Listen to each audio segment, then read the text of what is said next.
Je vais passer la parole maintenant à Luc Bellière qui va nous parler donc de l'innovation. Oui, alors on m'a proposé de faire un témoignage sur les politiques régionales et notamment je préside une société qui s'appelle Sofracer qui fabrique des instruments de mesure sur Villemandeur et l'enjeu dans la mesure c'est bien sûr la recherche et l'innovation et c'est des choses qui sont parfois difficiles à faire quand on lance un grand plan de recherche et développement, qu'on dépense 30% de son chiffre d'affaires en recherche. Malheureusement, les banques ne suivent pas. Et malgré certaines publicités qu'on peut voir à la télé aujourd'hui, où il faut effectivement plus de 15 jours pour développer une tablette, beaucoup plus, Oui.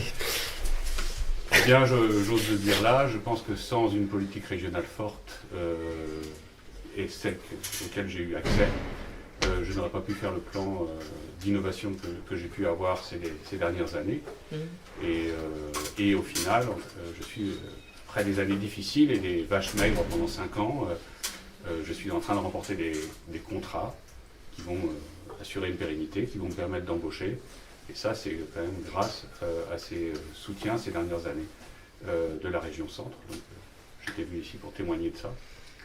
Et je pense que la région a vraiment compris l'enjeu d'avenir des territoires, puisque ce n'est pas sur les entreprises et les travaux à forte main-d'œuvre qu'on va évoluer, c'est effectivement monter le niveau de qualification des personnes sur nos territoires et monter le niveau d'innovation. Donc il faut des formations supérieures, effectivement, essayer de les rendre présentes dans tous les territoires. Moi je rejoins les questions des jeunes de tout à l'heure, c'est est-ce qu'on peut plus mailler le territoire avec des formations supérieures? Je crois qu'il y a un enjeu aussi pour notre territoire de Gâtinais, important sur les années à venir.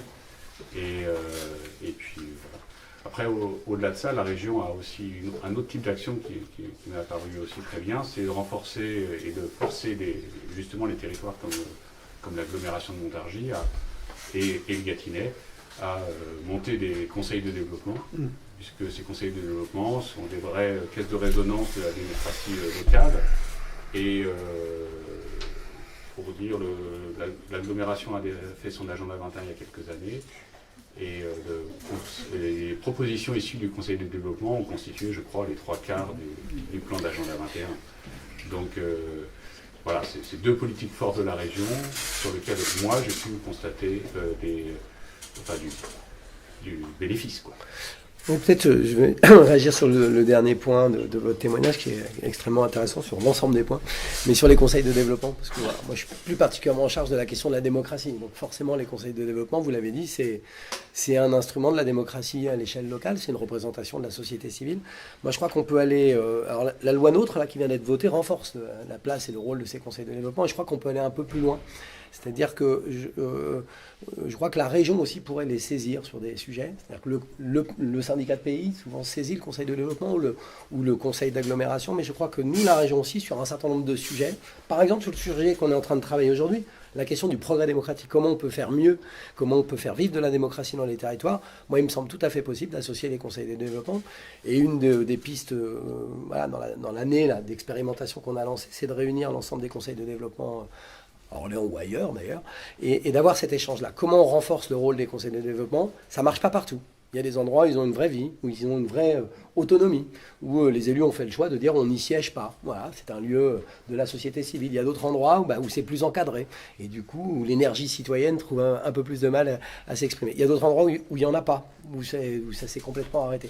Donc je crois qu'il faut qu'on regarde un peu tout ça, et puis pousser ces instances-là, parce que je pense qu'elles sont évidemment un complément indispensable du processus démocratique. C'est un retour de la société civile, de gens qui sont dans l'action dans les territoires, et ça, nous, dans nos décisions, on a besoin d'être éclairés par justement des acteurs des territoires.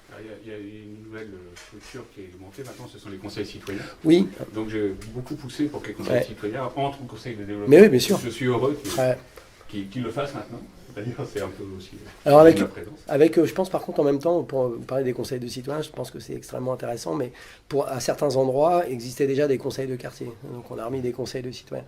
Il faut en même temps que ces lieux-là soient, à mon sens, ce qui est important, à la fois des lieux de parole évidemment, mais aussi des lieux de l'agir. C'est-à-dire que sinon ça s'essouffle au bout d'un certain temps. C'est des lieux où on participe à la décision, mais je crois que c'est aussi des lieux où on doit pouvoir construire des projets, des initiatives, et donc il faut pouvoir les soutenir. Et je voulais juste vous signaler, on a mis en place un dispositif il y a quelques années qui s'appelait Idées en campagne, qui aujourd'hui s'appelle À vos idées. Alors idées, ça s'écrit ID, Initiative de développement, vous voyez, Conseil de développement, il y a un lien. Et on peut à travers ce dispositif soutenir des initiatives collaboratives dans les territoires, entre une entreprise, une association, une commune, un collectif de citoyens. Et typiquement, on l'a élargi à tous les territoires urbains, aux agglomérations, avec l'idée que les conseils de citoyens, ça pourrait être pour certains un moyen de soutenir des projets qui seraient portés par des conseils de citoyens. C'est-à-dire, il ne faut pas les réduire à juste une discussion, voilà, il faut vraiment qu'ils aient un rôle plein, et je pense que c'est aussi par leurs projets qu'ils prendront une légitimité plus grande.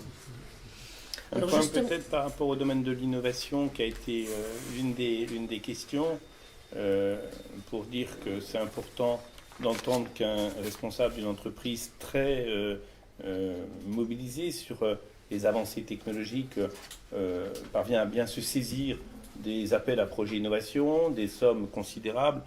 Pour cette année 2016-2017, on sera sur 20 millions d'euros consacrés au soutien à l'innovation dans plus de 150 PME de notre région. C'est considérable. Mais c'est important qu'on le dise ici, qu'on le dise au lycée d'Urzy.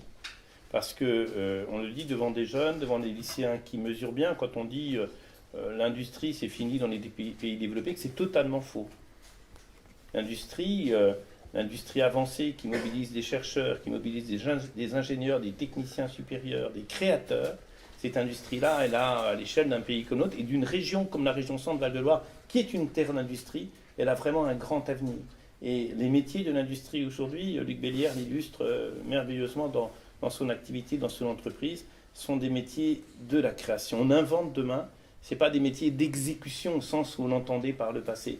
Et moi, je voudrais que cette réalité-là, elle soit mieux perçue par les jeunes qui ont tendance à voir les métiers de l'industrie avec à la fois le regard du 19e et puis le regard bien légitime de 3 décennies pendant lesquelles notre industrie a perdu des positions en se disant, est-ce que c'est là mon avenir ? Oui, l'avenir de cette industrie-là, de cette industrie créatrice de nouveaux services, de services connectés, de biens qui nous permettent de mieux vivre, etc., etc.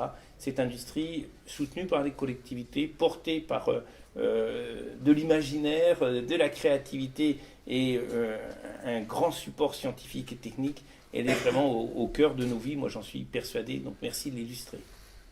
Alors, mon équipe R&D, constituée d'un ingénieur Polytech d'Orléans, un apprenti ingénieur Polytech Tours, un BTS MAI issu du lycée d'Urzy. Produits locaux. Voilà. Circuit court. Je